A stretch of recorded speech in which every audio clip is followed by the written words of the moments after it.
saga of fun and games as we try to get ready to put the engine into the M715.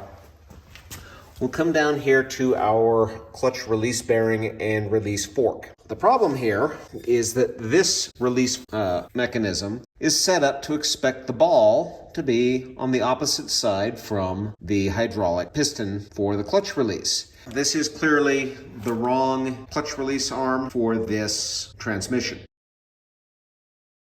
So we talked about having the wrong parts for the clutch assembly for this Getrag 60 transmission. This is the stock transmission from that 92 Dodge. This is the clutch release arm that was sold by Rock Auto as the appropriate piece for a 92 Dodge with the diesel, the manual transmission. This does not work.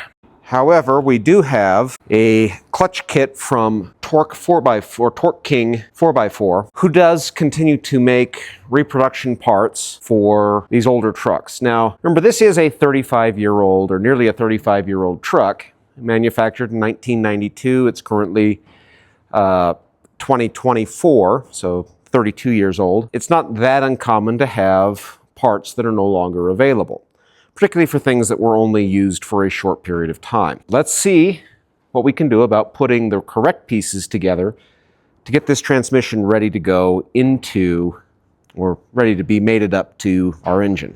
We do want to continue to use or keep our new clutch release bearing, so we need to disconnect that from the arm that does not fit. Our kit includes a new ball stud, so we're going to replace this with the one from the kit. 3/4 inch socket.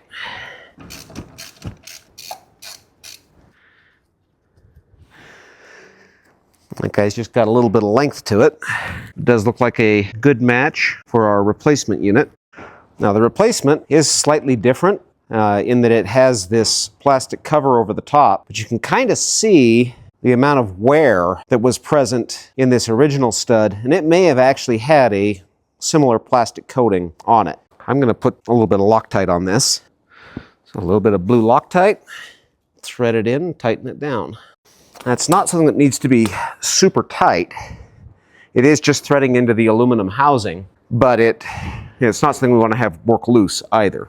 They do include some thread locker in the kit, as well as some lubricant to be used on the ball and on the nose there of the bearing retainer. And the goal with this stuff is just to help ensure that over the life of the clutch, that everything remains kind of slippery and doing what it's supposed to do, not seizing up, not becoming a problem that's going to result in clutch malfunction. Again, this is a transmission that was recently rebuilt, so all of this has been cleaned up. If this was a existing transmission being sort of refurbished or just a new clutch going in, you would probably want to also think about cleaning all of this explicitly. A little bit of lubrication on the splines just to help things slide together. And you don't want a lot of grease in here with your clutch because that can cause a clutch to not function. We're going to take our arm and our release bearing and set those together. And it just sits right there on the end of the forks. Now before I put that in, we're going to put this boot on. And the idea of the boot is to cover this hole in the housing and help reduce the amount of dirt getting in and out of our clutch. Now this is a ventilated item, so you've actually got an opening here.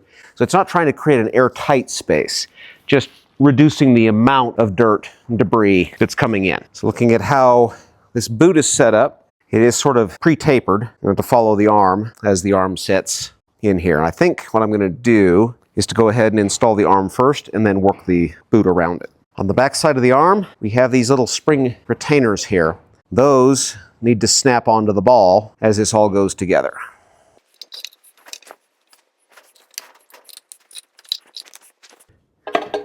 Nope, not quite getting it in there far enough.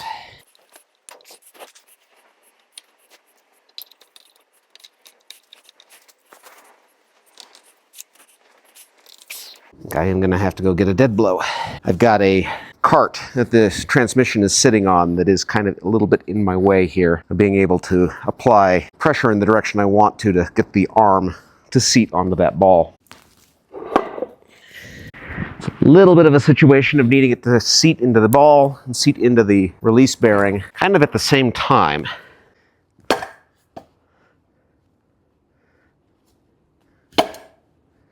That did exactly what that needed to do. And so that is how that operates.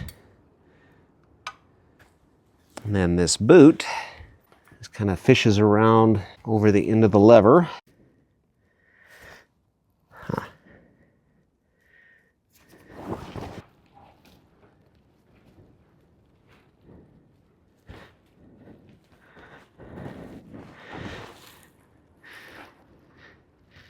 And then tuck it up in there.